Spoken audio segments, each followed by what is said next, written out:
ఒక్కసారి కొమ్మూరి గోల్డ్ కి కాల్ చేయండి. తాకట్లో ఉన్న మీ బంగారాన్ని విడిపించి మార్కెట్ ప్రైస్ కి వాళ్ళు కొనుక్కుని మిగతా డబ్బులు మీకు ఇచ్చేస్తారు. హలో అండి, అందరికీ నమస్కారం. ఇప్పుడు మొన్నటిదాకా వివాదాల్లో ఉన్నటువంటి శివాజీ మరొక కొత్త వివాదాన్ని తెరలేపాడు. ఏకంగా మాజీ ముఖ్యమంత్రి వైసీపీ అధినేత వైఎస్ జగన్మోహన్ రెడ్డికి వార్నింగ్ ఇచ్చాడు. వైసీపీ క్యాడర్ కూడా వార్నింగ్ ఇచ్చాడు. నాతో పెట్టుకుంటున్నారు, నా జీవితంలోకి వస్తున్నారు, నా సినిమాని ట్రోల్ చేస్తున్నారు, మీ సంగతి చూస్తా, జగన్మోహన్ రెడ్డి గుర్తుపెట్టుకో, రేపటి నుంచి నీతో యుద్ధానికి నేను సిద్ధం అన్నట్టుగా మాట్లాడాడు. నాకు ఏ రాజకీయ పార్టీతో సంబంధం లేదు, ఏ రాజకీయ పార్టీ కోసం యుద్ధాన్ని స్టార్ట్ చేయటం లేదు, నన్ను టార్గెట్ చేసినటువంటి వాళ్ళని నేను టార్గెట్ చేస్తున్నానంటూ కూడా వివరణ ఇచ్చుకునేటువంటి ప్రయత్నం చేశాడు. మొన్నటిదాకా మీ అందరూ తెలుసు కదా, మహిళల వస్త్రాధారణ మీద కామెంట్ చేయటం, ఆ కామెంట్ మీద మహిళా కమిషనర్ నోటీసులు ఇవ్వటం, దానికి వివరణ ఇచ్చుకొని సరే తన కామెంట్స్లో ఉన్నటువంటి బూతులకి నేను క్షమాపణ చెప్తున్నాను చెప్పటం, తర్వాత మధ్యలో అనసూయ కామెంట్స్, ఈ అనసూయ వర్సెస్ శివాజీ, ఈ యుద్ధం అంతా మీకు తెలుసు. అప్పుడు నిజానికి శివాజీ యూత్కి బాగానే నచ్చాడు, సోషల్ మీడియాలో ట్రెండింగ్ స్టార్గా మారిపోయాడు. కాకపోతే శివాజీని టార్గెట్ చేసుకొని వైసీపీ వాళ్ళు విపరీతమైన ట్రోల్స్ నడుపుతున్నారు, శివాజీ సినిమాల మీద పడుతున్నారు. అదేందండి, శివాజీ ఎప్పుడో వైసీపీ మీద నెగిటివ్ కామెంట్ చేశాడని, వైసీపీకి వ్యతిరేకంగా మాట్లాడాడని అప్పటి విషయాలు మనసులో పెట్టుకొని శివాజీని ఒక శత్రువుగా చూస్తూ శివాజీ సినిమా మీద పట్టమైందండి. అదే రాజకీయాల్లో శత్రుత్వం ఉంటాయా? రాజకీయాల్లో విరోధాలు ఉండొచ్చు, రాజకీయ సిద్ధాంతాల మధ్య వైరుధ్యాలు ఉండొచ్చు, రాజకీయ భావాజాలాలు వేరువేరుగా ఉండొచ్చు, కాక ఎవరి అభిప్రాయాలు చెప్పుకుంటూ ఉంటారు. శివాజీ మీద వ్యక్తిగతంగా పట్టమైంది, శివాజీ సినిమా మీద పట్టమైంది, శివాజీ వ్యక్తిగత జీవితం మీద పట్టమైంది. వైసీపీలు దీని నుంచి మానేసుకోవాలండి.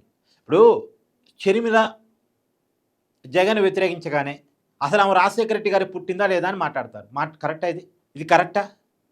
వైఎస్ విజయమ్మ గారు జగన్మోహన్ రెడ్డి గారితో కొంత గ్యాప్ రాగానే వైఎస్ విజయమ్మ గారి మీద కూడా పడతారు. కరెక్టా? ఇది సునీత గారికి రకరకాలుగా అంటగడతారు. కరెక్టా? అంటే జగన్మోహన్ రెడ్డి గారిని ప్రశ్నించడమే పాపం అవుదా? జగన్మోహన్ రెడ్డి గారిని వ్యతిరేకించడమే పాపం అవుతుందా? ఏంది ఈ కల్చర్? ఏంది?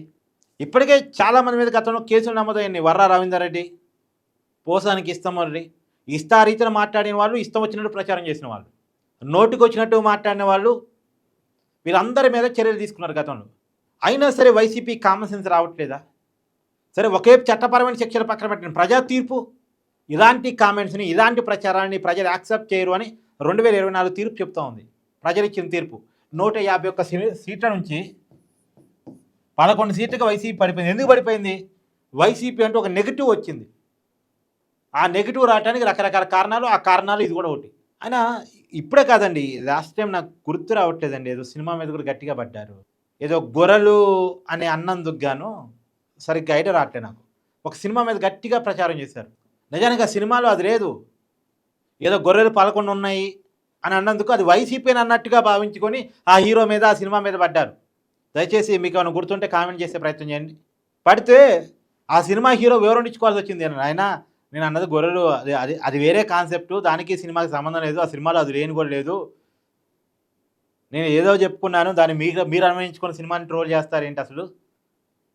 అయినా సినిమా మీద పట్టిందని ఒక రాజకీయ పార్టీ కార్యకర్తలు సినిమాని బ్యాన్ చేయాలని, సినిమా రిలీజ్ కాకముందే సినిమా బాగాలేదని ప్రచారం చేస్తారు. అప్పుడు పవన్ కళ్యాణ్ మీద కోపంతో రామ్ చరణ్ సినిమాని ట్రోల్ చేశారు, సినిమా బాగాలేదని. సినిమా ఇంకా రిలీజే కాదు, సినిమా బాగాలేదని స్టార్ట్ చేస్తారు. ఇక సినిమా బాగుందో లేదో చూసి ఆడియన్స్ డిసైడ్ చేసుకోగలరు.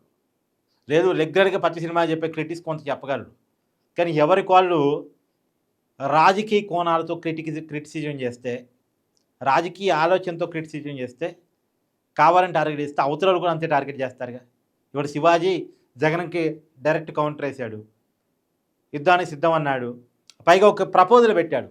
సిబిఐ కేసులో ఉన్న వాళ్ళు, అనేక అవినీతి ఆరోపణలు ఉన్న వాళ్ళు ఎన్నికల నుంచి బహిష్కరించండి, వాళ్ళు సచ్చీలత నిరూపించుకున్న తర్వాతే రాజకీయాల్లోకి రమ్మని చెప్పండి. ఇది కరెక్ట్ అయిన ప్రపోజలే, ఈ ప్రపోజల్ కరెక్టే. దీని మీద మీరే అంటారు? జగన్మోహన్ రెడ్డి గారు, నేను చెప్తున్నాను ఎందుకు కరెక్ట్ అంటే, జగన్మోహన్ రెడ్డి మీద 42,000 కోట్ల రూపాయల ఆరోపణలు ఉన్నాయండి. 42,000 కోట్ల ఆరోపణలు. ఏంది ఈ ఆరోపణలు?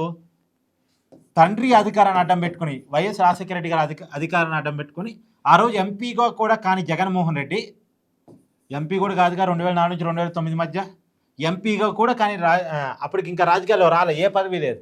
అయినా సరే రాజశేఖర రెడ్డి గారి అధికారం అడ్డం పెట్టుకుని ఇంత సంపాదించాడు అన్నది కేసు. మరి ఏకంగా అసలు ఈ వైఎస్ఆర్ గారు లేరు, డైరెక్ట్గా జగన్మోహన్ రెడ్డి గారే ముఖ్యమంత్రి అయ్యారు. ఏంటి పరిస్థితి?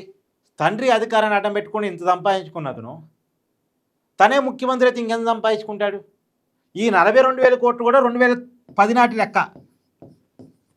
ఇప్పుడు ఈ లెక్క 2010 నాటి ఆస్తి విలువ ఇవాళ ఆస్తి విలువతో పోలిస్తే ఇప్పుడు 2026 నడుస్తుంది. ఒక 25 సంవత్సరాల తర్వాత ఆస్తి విలువ లెక్క వేయండి.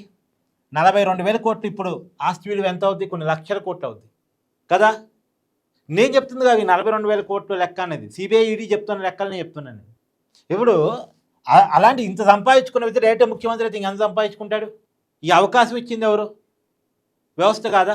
వ్యవస్థ కనుక జగన్మోహన్ రెడ్డి గారు ఉన్న కేసులు 2010 నాటి కేసులు 2012 నాడో 2014 నాడో తేల్చున్నారనుకోండి, నిర్దోషి అయితే పర్లేదు, అసలు ఎవరికి అభ్యంతరం లేదు. దోషి అనుకొని జైల్లో ఉంటాడు, ఎన్నికల్లో పోటీ చేసే అర్హత కూడా ఉండదు. 2014 ఎన్నికల్లో పాల్గొనేవాడు కూడా కాదు.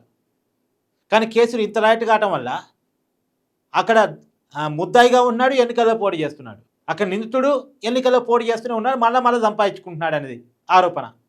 ఇప్పుడు లిక్కర్ స్కామ్ అంటున్నారు, మట్టి స్కామ్ అంటున్నారు, ఇసుక స్కామ్ అంటున్నారు, కల్తీ నెయ్యి. మనం చూస్తున్నాం కదా, ఎన్ని స్కామ్లు ఉండాలో అన్ని స్కామ్లు, ఎన్ని ఆరోపణలు ఉండాలో అన్ని ఆరోపణలు జగన్మోహన్ రెడ్డి గారి మీద వస్తున్నాయి. దీనికి కారణం ఎవరు? ఈ కేసులు తేల్చలేకపోయినా మన వ్యవస్థలు, సిబిఐ కావచ్చు, ఈడీ కావచ్చు. అందుకని శివాజీ గారు పెట్టిన ప్రపోజల్ ఏంటంటే అసలు ఆ కేసులు తేలేంత వరకు వీళ్ళు రాజకీయాల్లో యాక్టివ్గా ఉండకూడదు. అలా ఉండలేదనుకోండి, సంపాదించుకునే అవకాశం భయపడతారు. అమ్మో కేసులు పడితే రాజకీయాల నుంచి పక్క పోవాల్సి వచ్చింది, పదవుల నుంచి దూరం కావాల్సి వచ్చింది అని ఒక భయం వస్తుంది కదా. మీరే ఉంటారు? కామెంట్ చేయండి.